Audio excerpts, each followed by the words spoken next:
Health sector government చేతుల్లో ఉండడం వల్ల జరిగే మేల్ ఏంటో ఇక్కడ క్లియర్ గా అర్థం చేసుకోవాలి. 2017-18 లో నేషనల్ శాంపుల్ సర్వే ఒక జబ్బు చేసినప్పుడు ప్రైవేట్ కి వెళ్తే ఎంత ఖర్చు అవుతుంది, అదే గవర్నమెంట్ కి వెళ్తే ఎంత ఖర్చు అవుతుందో ఆ డిఫరెన్సియేషన్స్ ని ఒక రిపోర్ట్ రూపంలో ప్రకటించింది. రూరల్ గవర్నమెంట్ హాస్పిటల్లో ఒక రోగి అడ్మిట్ అయితే అతనికి మొత్తం అయ్యే ఖర్చు, అంటే గవర్నమెంట్ పెట్టిన ఖర్చు అయితే పెట్టాలి కదా, అలా పెట్టే ఖర్చు 4,290 రూపాయలు. అదే ప్రైవేట్ హాస్పిటల్లో ఒక పేషెంట్ అడ్మిట్ అయితే పేషెంట్ చేతి నుంచి పెట్టుకోవాల్సిన డబ్బు 27,347 రూపాయలు. గవర్నమెంట్ హాస్పిటల్ కంటే 6 టైమ్స్ ఎక్కువ. ఇది రూరల్ ఏరియాస్ లోనే. అదే టౌన్స్ లో అయితే 8 టైమ్స్ ఎక్కువ ఖర్చు పెట్టాలి. గవర్నమెంట్ బిల్లు 4,837 రూపాయలు అయితే ప్రైవేట్ లో 38,822 రూపాయలు బిల్ అవుతుంది. ఇది 2018 డేటా. అదే ఇప్పుడైతే ప్రైవేట్ ట్రీట్మెంట్ లక్షల రూపాయలు దాటిపోతుంది. ఇక్కడ అర్థం చేసుకోవాల్సింది ఏంటి, ఈ మెడికల్ కాలేజెస్ ప్రైవేటైజ్ అయిపోయాక ఇంత డబ్బుని, ఇన్ని లక్షల రూపాయలని పేదవాడు తన పాకెట్ లో నుంచి ఖర్చు పెట్టాల్సిన పరిస్థితి వస్తుంది. హైదరాబాద్ లో ఉండే Gandhi hospital, Osmania hospital, Niloufer hospital, వాటిలో ఒకసారి వెళ్ళి చూడండి. వేలాది మంది రోగులు అక్కడ ట్రీట్మెంట్ కోసం వస్తుంటారు, ఎదురు చూస్తూ ఉంటారు. ఏపీలో జీజీహెచ్ గానీ, రూయా హాస్పిటల్, టీటీడీ హాస్పిటల్ అయిన స్విమ్స్, ఇలాంటి పెద్ద హాస్పిటల్ కి ఎక్కడికి వెళ్ళినా మనకు అర్థమైపోతుంది హెల్త్ సెక్టర్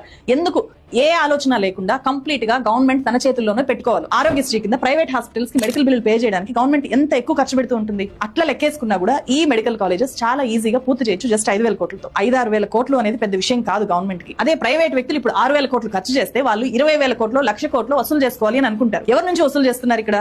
డైరెక్ట్ గా ప్రజల దగ్గర నుంచి. ప్రైవేట్ వ్యక్తులకు పబ్లిక్ హెల్త్ మీద ఏం రెస్పాన్సిబిలిటీ ఉంటుంది? ఈ బేసిక్ విషయం చంద్రబాబు నాయుడు ప్రభుత్వానికి అర్థం కావట్లేదు అనేది